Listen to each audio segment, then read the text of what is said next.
Hello, my viewers and subscribers. Welcome to another episode of Jamaica Politics Uncovered. New subscribers, welcome. Returning subscribers, welcome back. As you guys know, Christopher Coke, aka Dodos, is going to be released in about 5 years, guys. Yes, the year 2030, July 4th, 2030 is his release date. But a subscriber asked me an interesting question via email a few days ago, and I said, let me look into it. He asks, where is Dodos' money and who has his money? So I went and did the search and come back, guys, and this is what I found. In 2014, the financial investigators did their thing and they came back and reported. They found only a fraction of the wealth that the Tivoli Don was supposed to have amassed. After digging for almost 4 years, that's 4 years after 2010 when the incursion took place, local investigators found very few assets that could be traced to Christopher Coke. Despite Coke's reputed enormous wealth and his control of what is believed to be one of the largest illegal drug operation out of Jamaica, the Financial Investigators Division, FID, had so far found only bank accounts with just over 33 million Jamaican dollars. That is about 300,000 US dollars at the time. Quote, he was a very smart, organized crime boss in terms of how he held his assets, not directly in his name, one senior FID officer said. Chief Technical Director of the Financial Investigators Division, a man named Justin Phillips, also confirmed that the investigators had found no proof of a $30 million mansion in Plantation Heights, St. Andrew, owned by Coke, as was reported. According to Phyllis, they have found no evidence that the convicted crime boss owned any real estate, motor vehicles, or other assets. However, Phyllis said that FID was going to go through court proceedings to have the money in the bank account turned over to the state. Phyllis also admitted that the investigation had been extremely complex and challenging in light of the fact that Mr. Coke had legitimate income through businesses that he operated. To underscore this, Principal Director of the FID, Albert Stevens, pointed out that the agency was forced by the courts to return millions of dollars in assets that were in the name of Coke's mother, who is now deceased, his girlfriend, and one of his companies called Incomparable Enterprise Limited.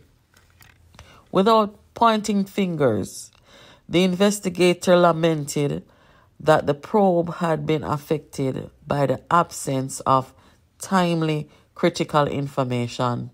Quote, if we would have been provided with better quality information in a more timely manner, I think FID could have made more of an impact in seizing and restraining assets.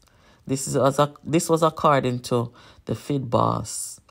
Before his arrest and extradition in 2010, Coke lived a lifestyle reflecting wealth, spending lavishly at social events, and, based on the word of residents of West Kingston, he gave generously to those around him.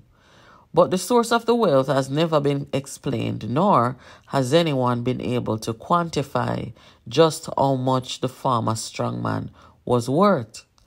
Publicly, his company, Presidential Clique, staged a number of successful stage shows, parties, and adult and children treats. He was also a director of the Incomparable Enterprise, a company that received many lucrative government and private contracts. It was alleged that he was the owner of at least 2 multi-million-dollar houses and several high-priced motor vehicles.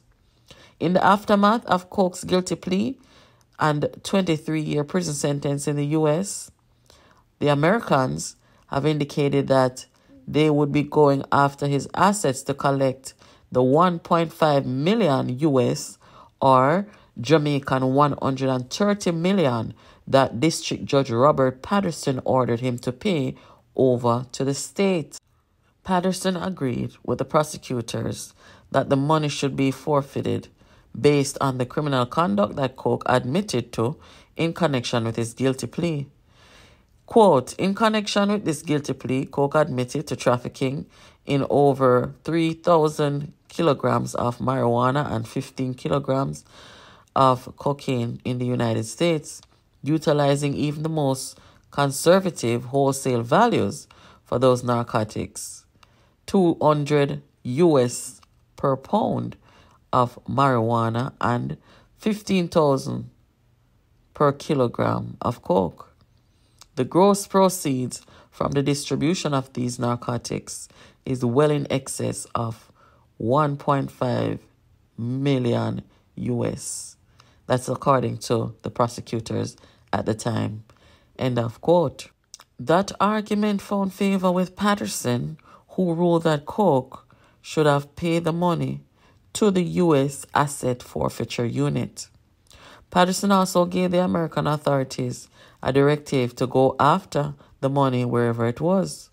Quote, the United States Attorney's Office is authorized to conduct any discovery needed to identify, locate, or dispose of forfeitable property, including depositions, interrogatory requests for production of documents, and the issuance of subpoena.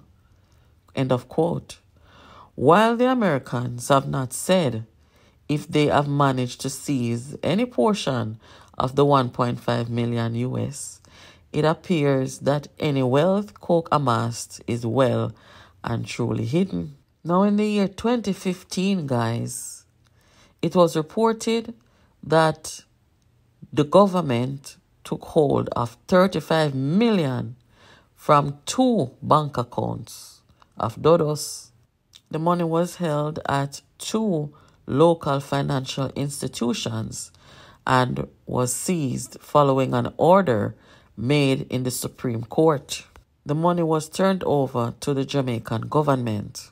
According to FID, Mr. Christopher Coke did not mount a legal challenge to the court, even though he was served with documents in jail signaling that Jamaican authorities were getting ready to go after his cash.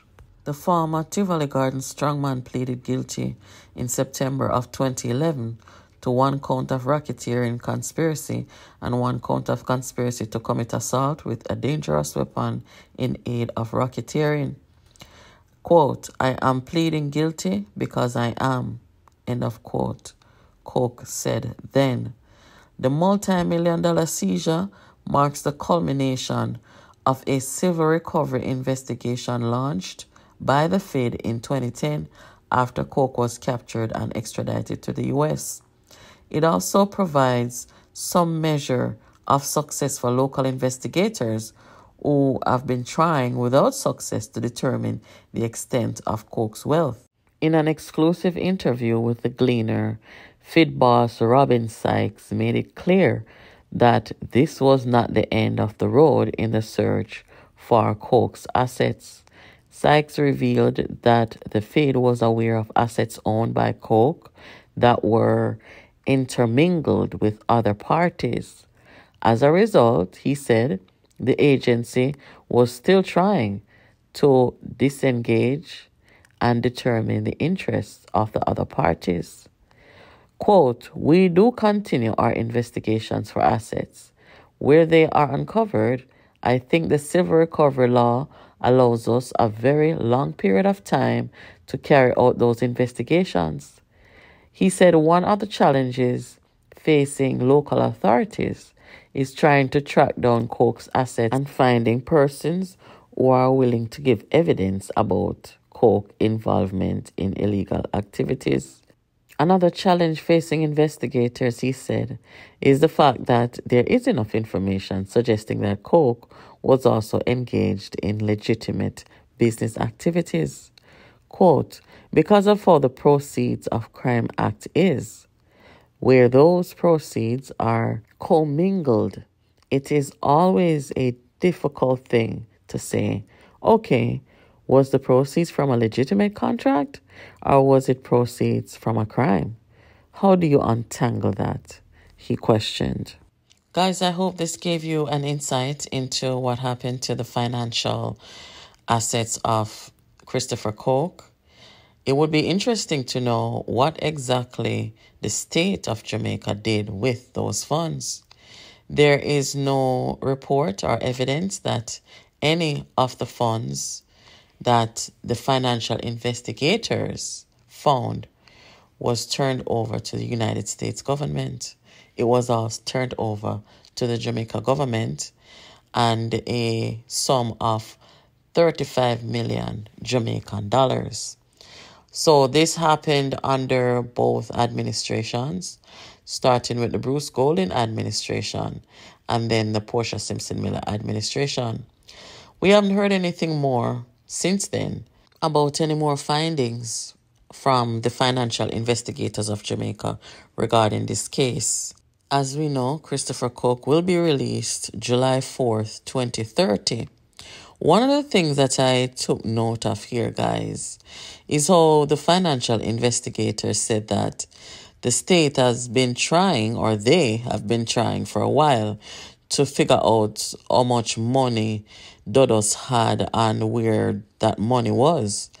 Under normal circumstance, every person in Jamaica, who, especially those who run a business, they should, be accountable to the tax man, right? Well, that was not the case here, as far as we know. So that is interesting. Anyway, make sure you're keeping it locked here to Jamaica Politics Uncovered. Make sure you're subscribed, you have your notification on, and you are inviting your friends to come over here, so come hang out with me and talk about Jamaica politics. This is where you get all your political news, reviews, and updates. See you in the next video, guys.